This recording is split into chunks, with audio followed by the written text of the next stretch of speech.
It is really so unfortunate and really quite sad that I have to come to the floor today and speak, because today the Senate Democrat leadership is moving forward with a vote that undermines the long-standing bipartisan traditions that this institution relies upon to serve the American people, and indeed for each of us to be able to serve the citizens of our state.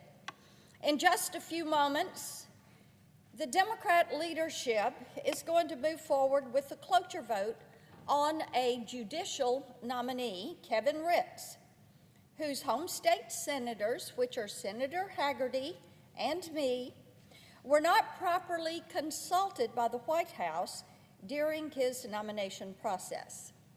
The consultation process between home state senators and the White House on judicial nominees is essential to ensuring that a nominee is well suited to serve on the federal bench. It is a part of our duty to provide advice and consent. Of course, Senator Hagerty and I attempted to work in good faith with the Biden-Harris administration to identify highly qualified nominees to fill the vacancy, the Tennessee vacancy, on the Sixth Circuit. We presented well-qualified nominees. Yet, contrary to bipartisan precedent, the White House barely even worked with us. Apparently, what became quite evident was this White House, the Biden-Harris administration, preferred backroom deals to open deliberation. This administration prefers a backroom deal to hearing the voice of the people from a state. This administration prefers backroom deals as opposed to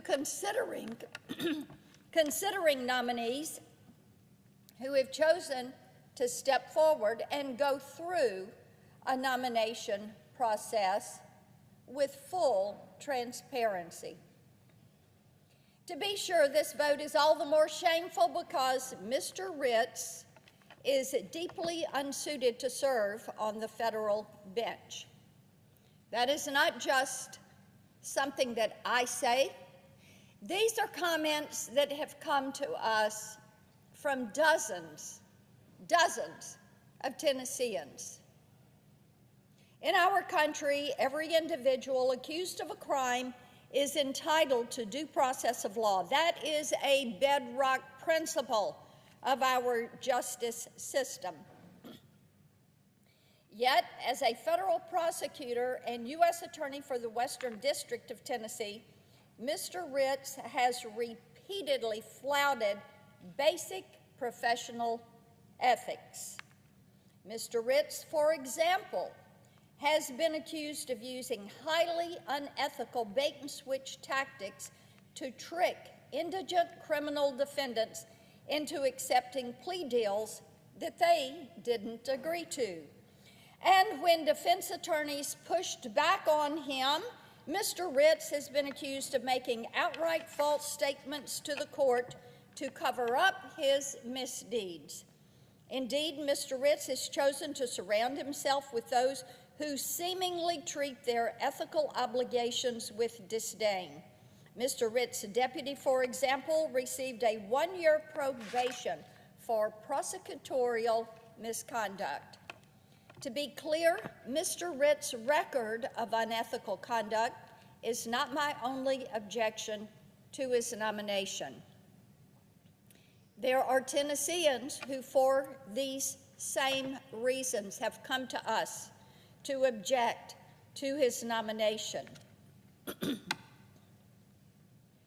Now, under his watch, as the chief federal law enforcement officer, the city of Memphis has tragically become one of the most dangerous places to live in the United States. In 2023, Memphis had the most homicides in its history and continues to lead the nation in homicide rates this year. Now, there is a reason for this, and I think it is a reason that this chamber needs to hear. And it is not a reason that is supposition. It is a reason that is grounded in statistics and fact. And it is a reason that citizens in Tennessee, in Shelby County, in the Western District have raised to us. Because they're concerned about crime. They're concerned about what is happening in their communities. They're concerned about juvenile crime and the rates that are there. Now, here is their reason. And this is instructive to the chamber as we consider this vote. As I said, Memphis has become one of the most dangerous places to live in the United States of America. In 2023, Memphis had the most homicides in its history and continues to lead the nation in homicide rates this year. And here comes your reason. Under Mr. Ritz's predecessor, the U.S. Attorney's Office in Memphis had a policy of charging 100% of prosecutable gun crimes. They charged them all. Yet, under his watch, Mr. Ritz has failed to uphold that prosecutorial standard, which helped keep Memphians safe and keep dangerous criminals locked up behind bars. And here is an example for you. Mr. Ritz's office failed to charge an individual with unlawful possession of a firearm. So this guy gets out and he goes on and he murders a Memphis police officer. So when we hear about violent crime and the people we represent and we love are saying do something about violent crime, they want these criminals locked up. But if you're not going to charge them with prosecutable gun crimes, they are not going to be locked up, and they're going to do like this criminal in Memphis, and they're going to go out and they're going to murder. And the unfortunate thing is in Memphis, they murdered a Memphis police officer. No one deserves a promotion, especially to one of the highest courts in the country, a lifetime appointment with a track record like Mr. Ritz. Just because the White House wants to ignore this fact doesn't mean that the Senate should ignore this fact.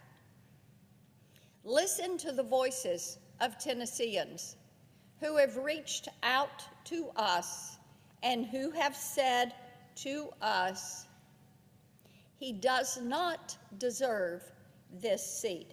I would urge all of my colleagues to oppose this reckless, unqualified nominee. I yield the floor and note the absence of a quorum.